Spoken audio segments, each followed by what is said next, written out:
Well, our quest for big fish continues and brings us here to Llandegford Reservoir in Wales. It's home, of course, to the record pike. It's a very famous reservoir and it's a place where ordinarily people go trout fishing, but we've been given a special opportunity, and that opportunity is to fish for the coarse fish in this lake. Now, that's never been done before. We know the place is packed with coarse fish. There's roach and dace and bream, perch and chub, but no one's ever wet a line for them, and we're going to be the first to do it. So it's a very, very exciting opportunity.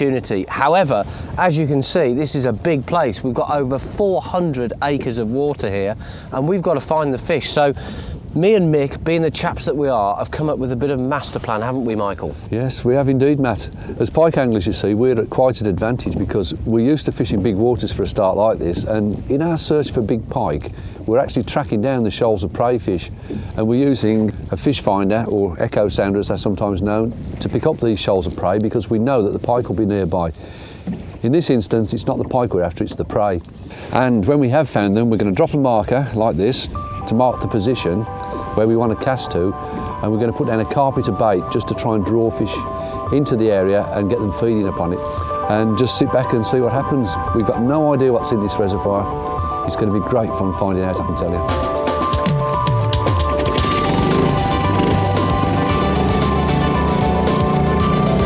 Cool, look at this lot's in, Matt. Oh yeah, that's a good shoal. Yeah, hang on, I'll go a bit deeper. Oh, look at that. Look at that. Oh, that's a huge shoal there. Remember where we are, just down from that pole on the bank. Yeah. So, Roach and Bream, we've got two records to talk about. Bream at 18 pounds 8 ounces, caught from Barbara Pit, and also the Roach record, a long-standing one actually, a fish from the Dorset Stour at 4 pounds 3 ounces. Now, I'm here at the Natural History Museum in London with Nigel Hewlett. Nigel works for the Environment Agency and the British Record Fish Committee, which makes him ideally qualified to comment on the subject of hybridisation. Roach and Bream do hybridise, but first of all, Nigel, what is a hybrid? A hybrid, Matt, is a mix of two species. The male fish, for example, could have been a roach, the female a bream, or the other way around. So what you've got is a cross between the two? Absolutely. And yes. Is it just roach and bream? No, lots of species can hybridise. It's very common, it occurs naturally. One of my main roles on the British Rod Court Fish Committee is to look at the examples we get in and see if they are actually genuine examples of a species, whether there is a possibility of some hybridisation. They're not always that easy to spot. Now, the interesting thing here is that Mick and I are going to fish Llandegford Reservoir in Wales, where they've got both roach and bream. So the possibility is we might catch a really big roach, but on the other hand, we might catch a really big bream, or we might just catch a great big hybrid. Only time will tell. We're out in 20 foot now and there's lots of fish, lots of fish. Well, I think that's about as far as we can cast, so shall I put the anchor in? Okay.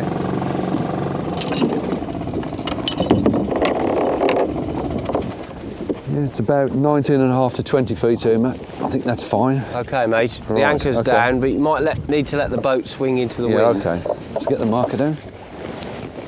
We've got the bait here.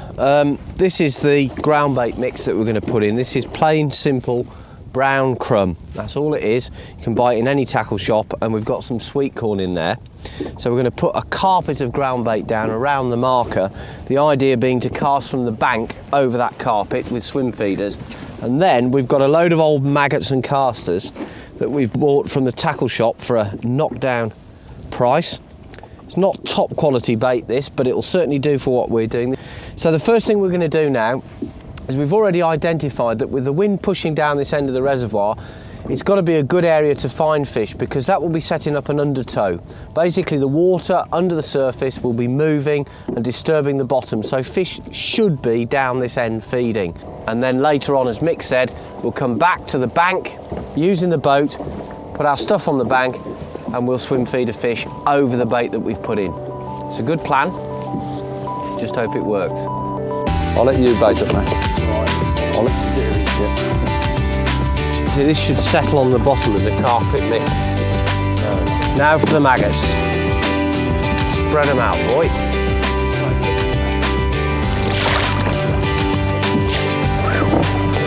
It's a feast, Mick. It is, isn't it? Well, here we are. It's a little bit windy down on this shore, but that might not be a bad thing, because a lot of the fish in this reservoir will feed at the windward end of the lake because the water tends to get disturbed there, and that stirs the food up into suspension. What sort of fish might we catch? Well, we don't know really. This reservoir is fed by the River Usk, and that contains a good variety of fish, so anything that swims in the Usk could be fair game here. We're thinking maybe roach, possibly some big roach. We know there are bream in the reservoir in quite large numbers, perch, and certainly some very big dace, because the Usk is quite famous for its dace, and we know that they've found their way into the reservoir here. So what we're doing is adopting a general approach that might produce a good fish of any of those species, and there's no point in making things more complicated than they need to be.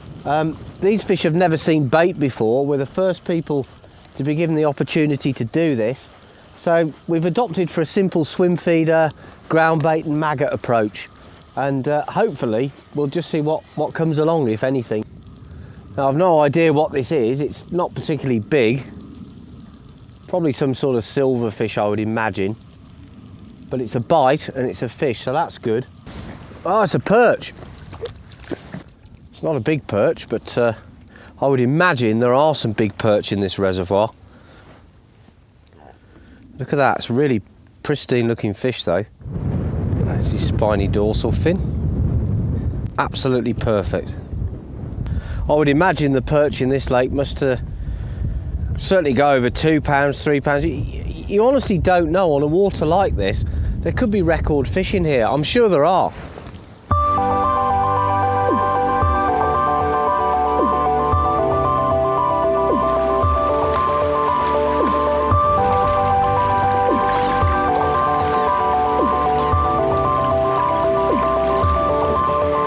This is what we call an open-ended swim feeder, and that's because, strangely enough, it's open at both ends. Now, this kind of feeder is perfect for still water fishing or for slow-moving rivers. To fill the open-ended feeder, you want some fairly dry ground bait. You want it to be damp, not too wet and sticky, just like this. This is a nice, fine textured ground bait. So, start off by taking some ground bait and push your feeder onto your hand, pressing down with your finger to create the bottom plug. And then take your bait, whether it's sweet corn or hemp or maggots or whatever, tip that in, and then on the top again, another handful of ground bait. Use your thumb to compress it. So I'm squeezing between finger and thumb to create the ground bait sandwich. I'm using 3 maggots on the hook, size 14 hook, 4 pounds line. These fish will never have been hooked before, so they're not going to be hook or line shy. So a good sized bait like that should attract a bit of attention. And a feeder filled like this will cast a long way, and 30 or 40 yards, even in a headwind, is no problem.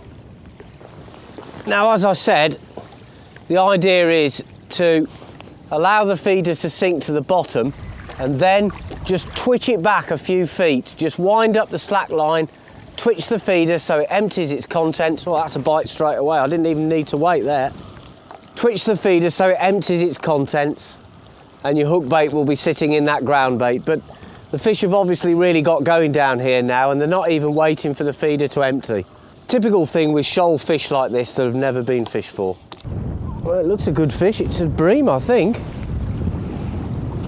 Now, I think this is a big roach bream hybrid, a massive one. Sometimes, when you get certain species of fish in the water together, they spawn in the same areas and they crossbreed. And I'll get Mick to come and have a look at this because it'd be worth getting a second opinion. Mick? I saw your rod bending, Matt. What you got? Well, I thought it was a bream at first, Mick, but it fought hard. Yeah. And I think it's a hybrid. It looks like a cross between a roach and a bream, doesn't it? Yeah, it's certainly got a lot of roach characteristics. Yeah, it's not a pure bream, mate. No. But it's a big fish. I bet you it's £6, actually. Yeah. Let's have a look at. I think you can safely call that a hybrid. Hybrids actually don't get much bigger than this. There is no official record for them, actually. But a lot of people fish for them in Ireland because they're renowned for their fighting qualities. I mean, it's a good fish, Mick. That's over £5, probably £6, that is. Yeah. Well, this is a personal best for me. It might not break any national records because there isn't a record for it, but I've never had a roach bream hybrid as big as this. This is a big one. So it's a specimen fish, Brownie. Yeah, Whichever way you look at it, boy. Yeah, it certainly is. Good strong fish. What a great start. Yeah. Small perch and then one of these. Yeah. What else is out there? Yeah. You just don't know, do you? It could be anything. I know. Could be a blue marlin.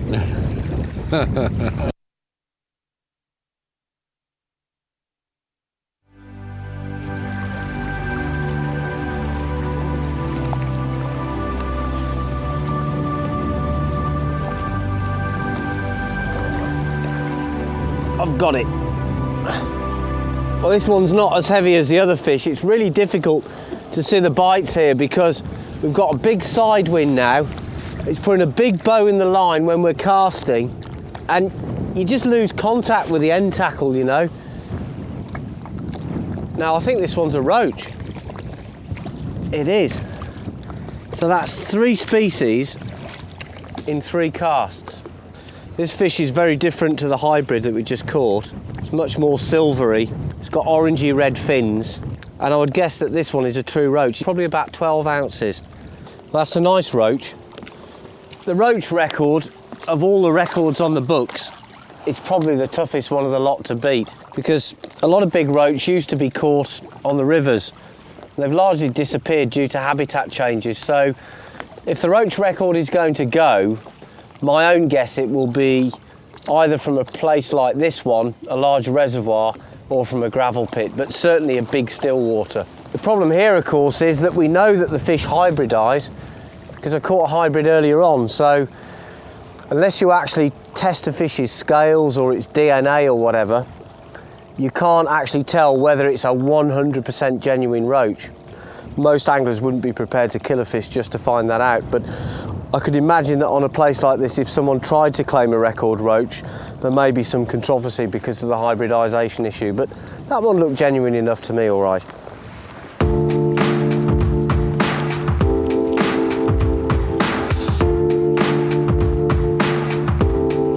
Well, it's interesting the way this reservoir's formed, because, I mean, at one time this was buildings, woodland, probably roads. Yeah. And apparently they just literally scraped the lot out. It took them 3 years to do it in the 60s. Yeah. And they allowed it to fill naturally. At the dam end, it's 120 feet deep. Is it? Yeah. And it gradually gets shallower to this end as a river comes in here. Yeah. So the water filled up. Yeah. And that's how they created it. So, you know, there was probably someone's house out there at one point. And wind's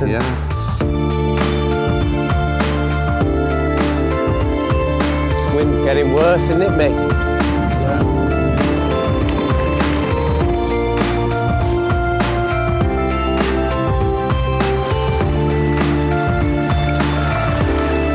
It's a monstrous hybrid.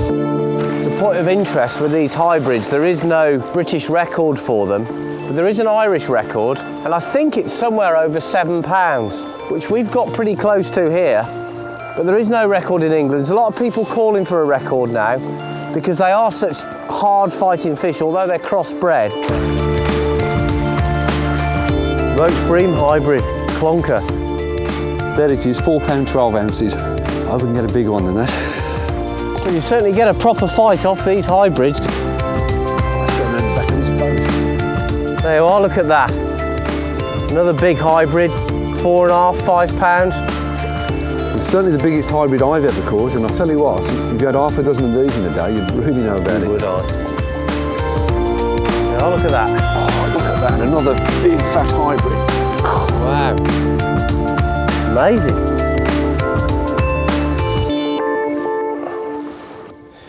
Now check this fish out. It may not be the biggest fish we've caught today, but this is a real specimen. This is a dace. They're very unusual in still water. This is actually a fish traditionally found in fast flowing water, and of course probably its ancestors would have started life in the River Usk, but they're here in numbers in Llandegford Reservoir, and they grow to pretty impressive sizes. The dace record is not that much over £1 actually, to give you an idea, and this fish is probably about 10 ounces. And that's a big dace, really big dace.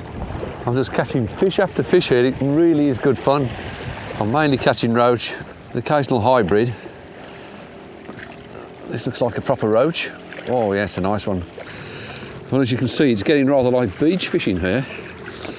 It looks like the tide's coming in the way, the waves are lapping here. It is a lovely roach. We're getting some great roach here.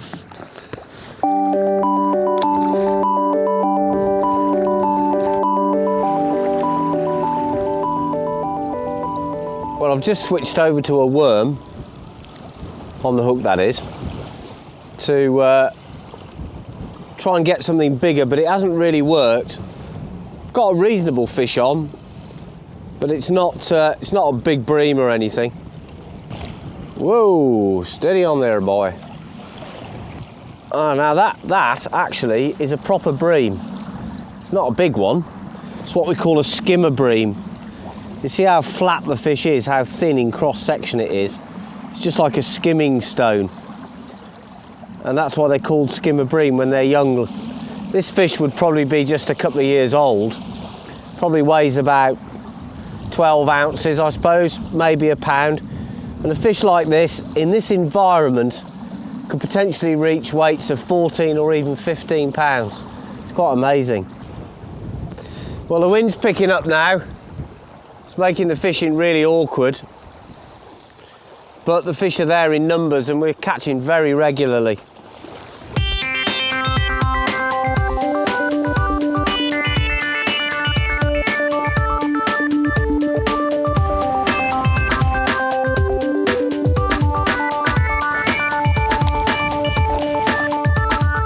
Bit of a tip for you there. If you fish with the tail end of a worm, always hook it towards the broken end. That's where the body juices leak out into the water, and fish often attack that part first.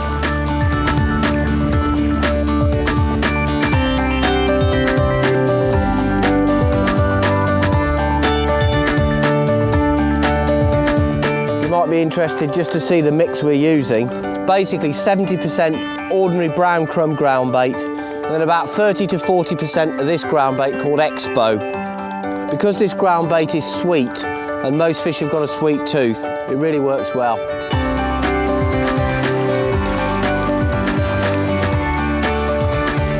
Well, this is turning out to be a really good fishing session, fantastic. Well, this has suddenly gone very solid. Oh, he's let go of it. The pike just literally came in out of nowhere, I think, and we may have it again. It's suddenly gone really heavy. Yeah, there's the pike. He grabbed the fish that I was reeling in. Look, there he is. He's got it right across his jaws. Look at that. Oh, he's let go. Ooh, and he's still coming in for it. Look at him. Wow. Well, that roach had a very lucky escape there. As a pike grabbed that, it's damaged the fish slightly, but nothing terminal. He'll be okay, thankfully. I managed to crank him out of the way in time, but he's had a very narrow escape, haven't you?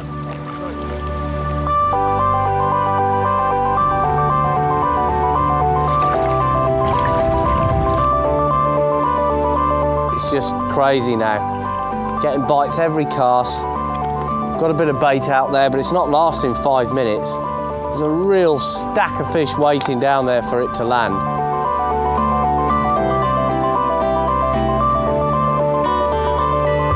Well, the wind's certainly getting up, but the fish are feeding. Another roach here. Everything's coming on worm hook baits now.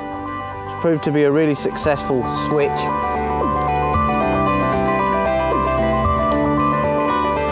Since I changed over to worm about 20 minutes ago, I've had 5 roach on it. But I've persevered with it and I've got a better fish. Just look at that for a roach. It just gets better and better, doesn't it? Well, this is a bit of a dull kind of dragging fight. And I thought at first it's probably one of those hybrids, but it's not fighting like one yet, and I wonder whether it's a proper bream. The fishing has got better and better. As the bait's been going in, oh, it's a fair old fish. I think it's a proper bream. It looks like a good one. As I was saying, when you build up the swim like this, you often start with small fish, and then the sport gets better, and this is a nice one, actually. It's very difficult in this shallow water, but look at that. Big old kipper. Yes! Well, that's a nice fish. Got a good bream here, Mick. That's a good one, isn't it? You can see the difference between the bream and the hybrid. It's much more bronze in colour. Great big slab of a fish. It's very difficult to get hold of. Very slimy fish, the bream, but look at that. I think we should probably weigh this, Mick. I think it's certainly over £8, could be over 9. Well, that switch to worm certainly paid off, didn't it? That's exactly what I was after, one of the big bream here. And I've got one. I'll bring the sling to you, mate. Okay. Actually, I'm glad I bought this big sling. Yeah, there you go. Oh, yeah, feels Well, I reckon that's over £8, Mick. Might be bigger than that. Okay, mate. Yep. What do you reckon, Brownie? I'll be pleased with that. It's just £9. Yeah, just over 9, isn't it? Just over 9. Very, Nice very good. bream. That's a good one. Yeah, it's a beauty. It's a good one from anywhere. Yeah. Well, the bream record Nice one, currently is upper double figures, so they're getting bigger and bigger as time goes by. But that's a good one. That's a specimen fish. You'd be pleased to catch that anywhere.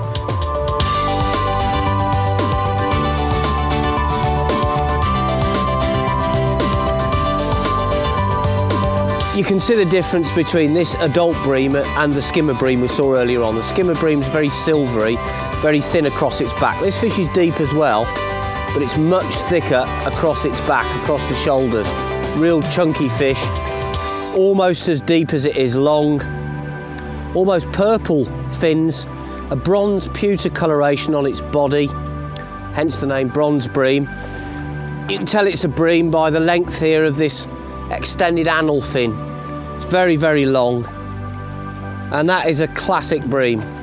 Perfect proportions, well fed, a beauty. Right, well, I'm gonna have to walk this one out a little bit because the water's so shallow here, and this bream's deeper than the water in the margins, so I'm probably gonna get wet feet, but it's well worth it for a fish of this calibre. Look at that, right old slab, slabber-dabber-doo. Go and tell your mates. Go and find me one about £2 bigger. Thank you.